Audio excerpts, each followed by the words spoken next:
आज के स्टडीज के इस लेक्चर में बात करेंगे सुप्रीम कोर्ट के द्वारा जारी की गई गाइडलाइंस की, जो कि मेंटेनेंस, एलुमनी, कॉम्पनसेशन के मामले में है, जो पति के लिए बहुत ही अच्छी गाइडलाइंस है।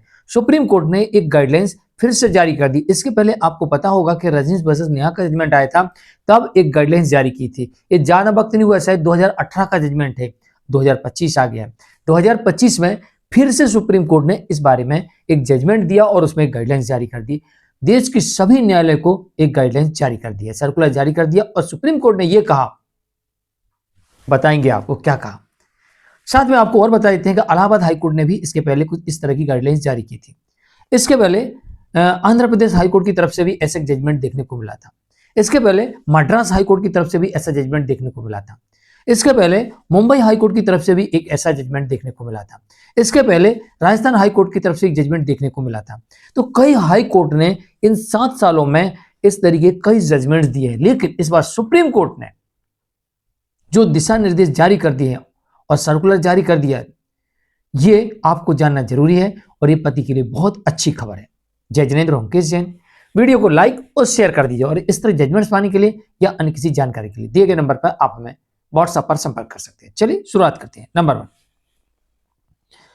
सुप्रीम कोर्ट ने अपने दिशा निर्देशों में कहा है कि सबसे पहले परिस्थितियों को देखा जाए, डायरेक्टली मेंटेनेंस ना लगा जाए, डायरेक्टली एलुमनी तय ना की जाए, डायरेक्टली केस लड़ने का खर्चा तय ना किया जाए। पहले परिस्थितियों को देखा जाए, क्या स्थिति है, किस वजह से पत्नी मेंटेनेंस की डिमांड कर रही, किस वजह से पत्नी एलुमनी की डिमांड कर रही, और किस वजह से देना चाहिए और किस वजह से नहीं देना चाहिए। पहले इस पे विचार हो, डायरेक्ट आदेश ना हो। मतलब इससे साफ ये हो गया कि पहले दोनों पक्षों से वो डॉक्यूमेंट्स मांग लिए जाए कि लाओ जी अपने अपने पेपर, लाओ अपने बैंक स्टेटमेंट, लाओ अपनी बैलेंस शीट, लाओ अपना एफिडेविट, सारे डॉक्यूमेंट्स मांग लिए जाए। अगर कोई देने में कोताही करे तो उसके खिलाफ आदेश कर दीजिए या उसका केस ही डिसमिस कर दीजिए।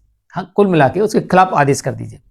और अगर जो व्यक्ति ला के देता है तो उसके डॉक्यूमेंट्स को देखा जाए, उसकी परिस्थितियों को समझा जाए और उसके बाद ही आदेश किया जाए। यानी कि कुल मिला के अब यह धारणा उन लोगों को बदलना होगी जो लोग ये कहते हैं कि पत्नी कोर्ट जाती है, कोर्ट आदेश मेंटेनेंस का कर देती है। तो ये धारणा उनको बदलना पड़ेगी कि ऐसा नहीं होता है। सुप्रीम कोर्ट के दिशा निर्देश है कि पहले परिस्थितियों को देखा जाएगा, समझा जाएगा, उसके बाद चाहे वो एंट्री मेंटेनेंस हो, चाहे वो मेंटेनेंस हो, चाहे वो एलुमनी हो, और चाहे वो लिटिगेशन चार्ज यानी कि केस लड़ने का खर्चा हो, परिस्थितियों को देखने के बाद यानी दस्तावेजों को देखने के बाद ही कोर्ट अब ये आदेश करेगी।